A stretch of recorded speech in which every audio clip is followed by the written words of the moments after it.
Martin from Bad Wolf. I was just wondering, have you guys got long in the UK? Are you going to enjoy yourselves where you're here? Me, no. I have to be at work on Monday. Oh, no. And then I have the rest of the week off, I was telling someone, so it's just a stroke of bad luck. If I wasn't working on Monday, I would be here for another week for sure. Yeah. And Cynthia, you were born here, so I was what's it like to born be here. back?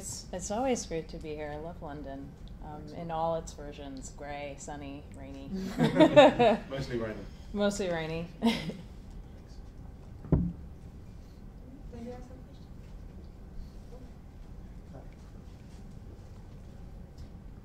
Hi, Kareem from Metro. Cynthia, you're one of several actors to have played Amanda Waller in recent years. What is it that you specifically bring to this character? Well, I on our version of this particular story, Arrow, that we do, you know, I always feel like I'm one of the last to know what's going on.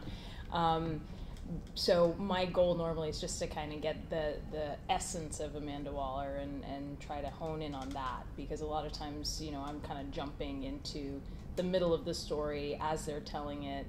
And so, yeah, that's basically what I just try to do. I mean, there's all that rich source material to draw from, but the great thing about the show is that they're not necessarily married to, you know, that narrative. They can kind of cherry pick and take the best bits. So, you know, I think they always do a really good job of keeping that element of surprise for people who know the story really well. So what is the essence of Amanda Waller?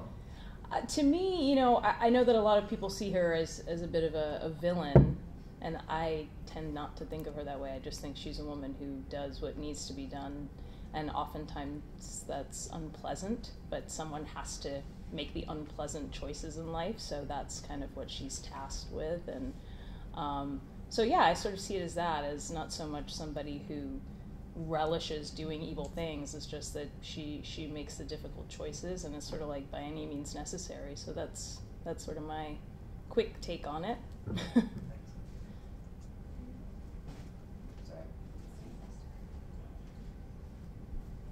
Yeah, Cynthia, carrying on, you founded Suicide Squad on Arrow.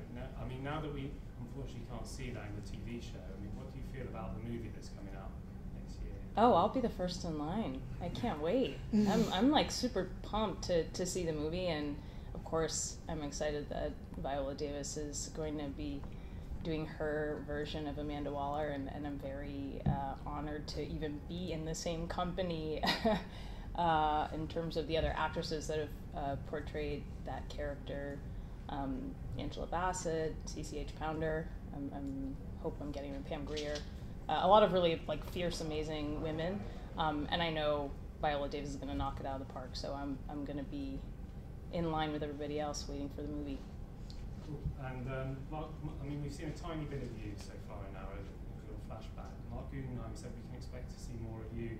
Oh, good.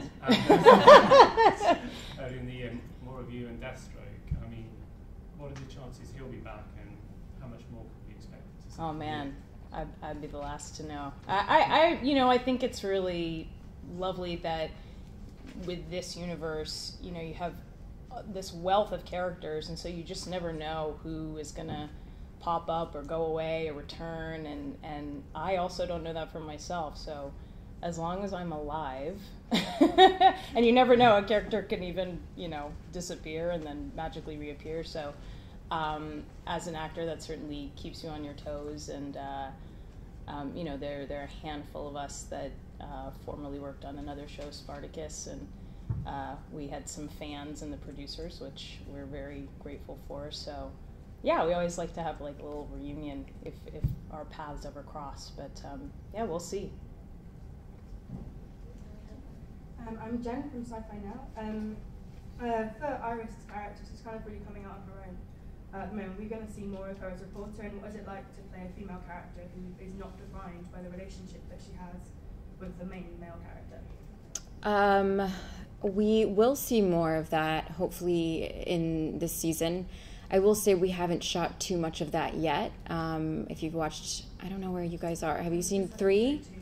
3's on Tuesday. So 3 on Tuesday, you definitely get to see Iris kind of be a badass reporter.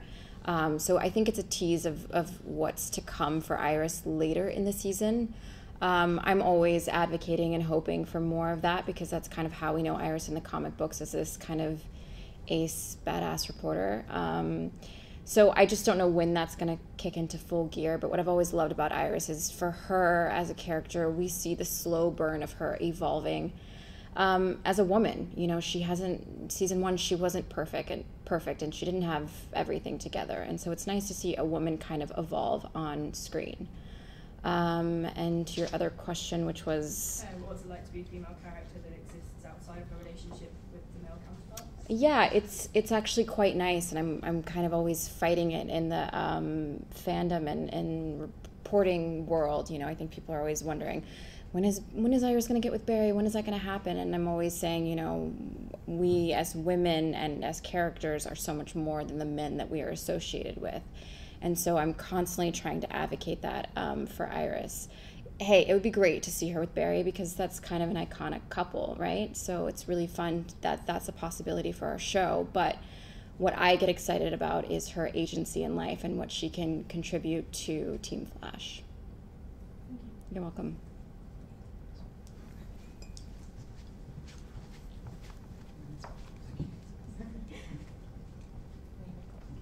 Hello, welcome to London. Colin from the DCU show on Sky Vision, Sky TV. We have 2 very strong role models and 2 very strong characters in front of us. Do you ever foresee your characters working together in some way in the future? In the DC in TV the world? DC TV universe, yeah. I don't know. I mean, anything's a possibility with these shows, especially with Legends of Tomorrow coming, the crossovers that we've already seen. Anything is possible. And I think that's what's so great about Andrew, Mark, Greg, Jeff Johns. I don't know. I think it would be great. That would be great. Yeah. I don't know much about Arrow. I've just started kind of watching every Wednesday night. I happen to be off on Wednesdays lately, and so I'm just starting to get into it. It'd be cool. I don't know how our characters would interact, but... Yeah, if you have any ideas, you know. Yeah, send them Put it over. out there. Yeah. Could I also ask, well, you've got the mic, were you fans of the comic books and you're aware of the greater world before you came to the TV roles that you're playing? I mean, for me, I had a really kind of casual relationship with comic books, you know, and what's really been wonderful to be part of a show like this is gives you that opportunity to explore those stories that are so rich that maybe you weren't familiar with, and also just get to know this incredible fan base. I mean, it's really astonishing to me to witness these sort of Comic-Cons as they've really grown and evolved, and it kind of, I think, speaks to the power of these stories. I mean, comic books have been around for a very long time, obviously, and, you know, at their best versions, they can really take advantage of just great storytelling and kind of focusing on larger themes. And so, yeah, I mean, it kind of feels like the possibilities are endless with comic book universes when they're done well. So I certainly appreciate it a lot more now that I'm working, you know, on something like this. Yeah, comic books in terms of the actual comic, no, I didn't grow up with those. They weren't really available to me. But I did grow up loving, you know, Saturday morning cartoons, so I was very familiar with Batman, Superman, huge Batman fan. I've seen every Batman movie. I love Batman. So I was very familiar with this kind of comic idea, but I didn't know much about the Flash. I'd never read a Flash comic book.